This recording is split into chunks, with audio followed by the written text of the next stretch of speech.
Late on the night of July 22, 1991, two Milwaukee police officers patrolled North 25th Street. Out of the darkness, a man ran toward their squad car, a heavy pair of handcuffs dangling from his wrist. The man was 32-year-old Tracy Edwards. He flagged down officers Rolf Mueller and Robert Routh, explaining that a man had lured him into apartment 213, pulled a knife, and threatened his life. Officers Mueller and Routh escorted Edwards back up the stairs of the Oxford apartments to retrieve the key for the handcuffs.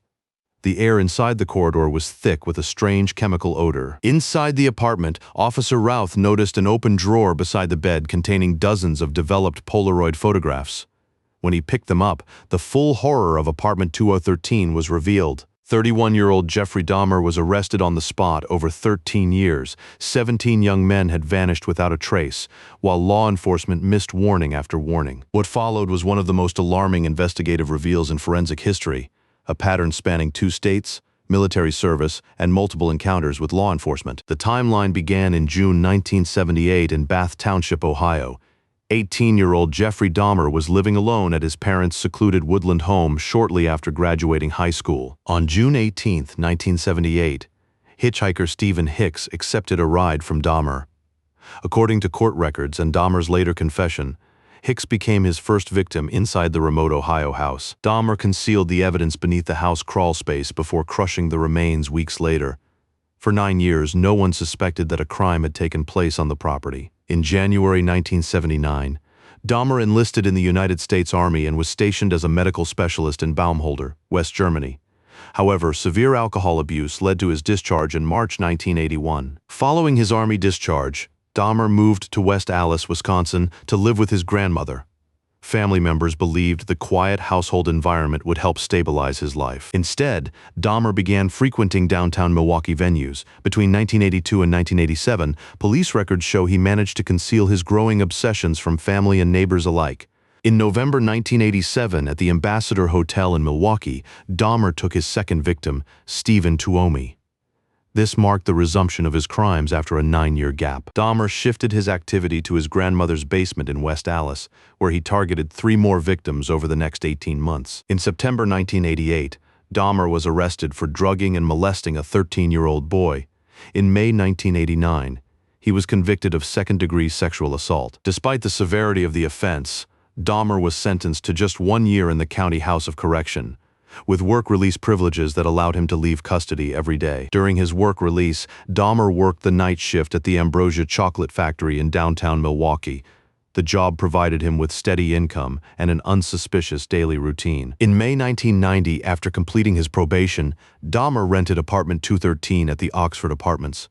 Free from supervision, his activity escalated dramatically. Apartment 2013 was a small 1-bedroom unit. Over the next 14 months, 12 of Dahmer's 17 victims would enter this single room. Neighbors soon complained to the building manager about foul odors coming from apartment 213. Dahmer claimed his freezer had broken and spoiled stored meat. Building residents also reported hearing power tools operating in the middle of the night. Yet no formal police reports were filed regarding the noise. Dahmer targeted young men in public spaces like the Grand Avenue Mall and local bus stops, offering money for modeling or drinks at his apartment. Between June 1990 and May 1991, 8 young men disappeared from the same small geographical area in Milwaukee, but missing person reports were treated as isolated cases. Families of the missing men repeatedly contacted the police department, pleading for a coordinated investigation, but law enforcement saw no connecting pattern. By late May 1991, Dahmer's actions reached a critical turning point, one that would lead to one of the most controversial incidents in American law enforcement history. At 2 in the morning on May 27, 1991, neighbors Sandra Smith and Nicole Childress found a 14-year-old boy, Konerak Sinthasomphone, naked and bleeding in the street outside the apartment. Neighbor Glenda Cleveland's daughter called 911 immediately, reporting that a child was in clear distress and needed urgent medical attention and police assistance. 3 Milwaukee police officers, John Balserzak, Joseph Gabrish, and Rick Tricroci, arrived at the scene. Moments later, Jeffrey Dahmer walked down from his apartment. Dahmer claimed to the officers that the boy was his 19-year-old adult partner and that they had merely had a domestic argument after drinking. Despite strong protests from the female neighbors who insisted the boy was a minor, the officers escorted Sinthasomphone back into Dahmer's apartment. Officers spent brief minutes inside apartment 213. They failed to check Sinthasomphone's identification or notice the foul odor and suspicious items present in the room. After returning the boy to Dahmer, the officers left. Audio recordings captured them making lighthearted remarks on their police radio as they cleared the scene. Later that morning, Glenda Cleveland called the police department again to follow up on the boy's safety, asking if officers had verified his age. The officer who answered told Cleveland that the situation had been handled and advised her to mind her own business.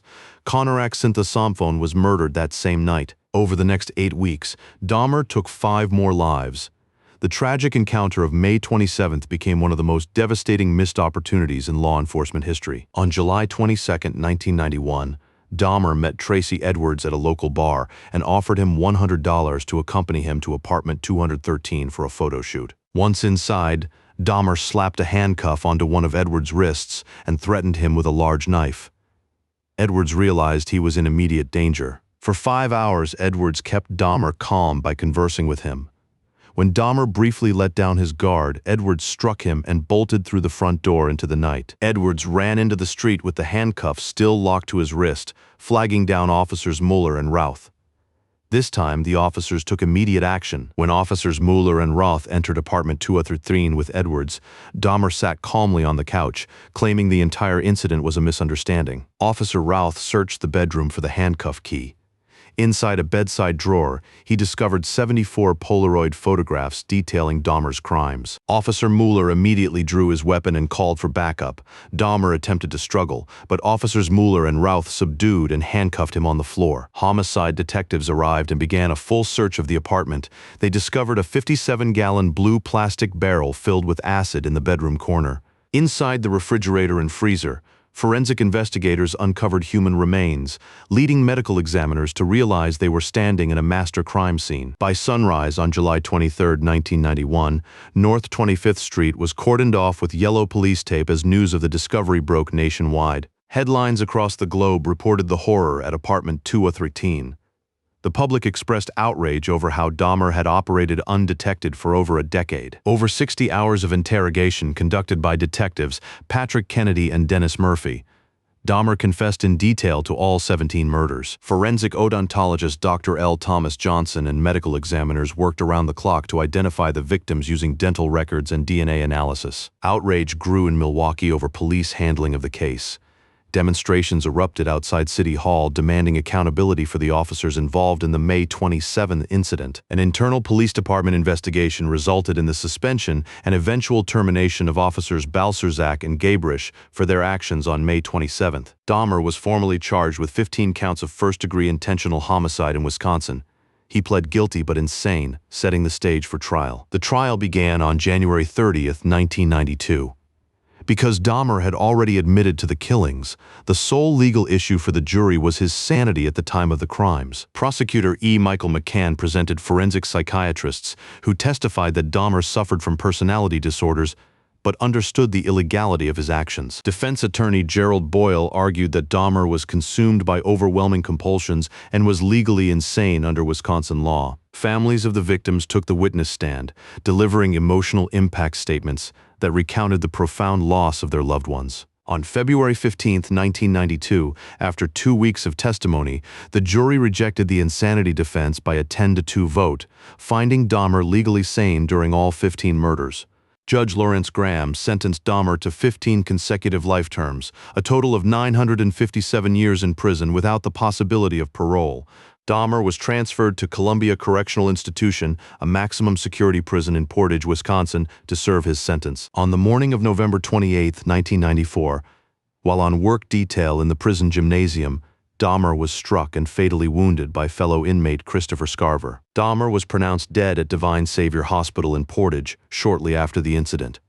The 13-year legal and criminal chapter came to an end. In November 1992, the Oxford Apartments building was completely demolished. The vacant lot was cleared to remove the physical reminder of the tragedy from the neighborhood. The case sparked nationwide reforms in police dispatch protocols, mandatory minor verification procedures, and anti-bias training across law enforcement agencies. Glenda Cleveland was recognized nationally for her persistent efforts to save Konerak Sinthasomphone. She remained a dedicated community advocate until her passing in 2011. Today, true crime historians and legal experts view the Jeffrey Dahmer case not only as a study in criminal behavior, but as a critical lesson lesson in systemic law enforcement accountability. The story of Apartment 213 remains a solemn reminder of the vital importance of listening to community warnings, protecting the vulnerable, and ensuring justice for every victim.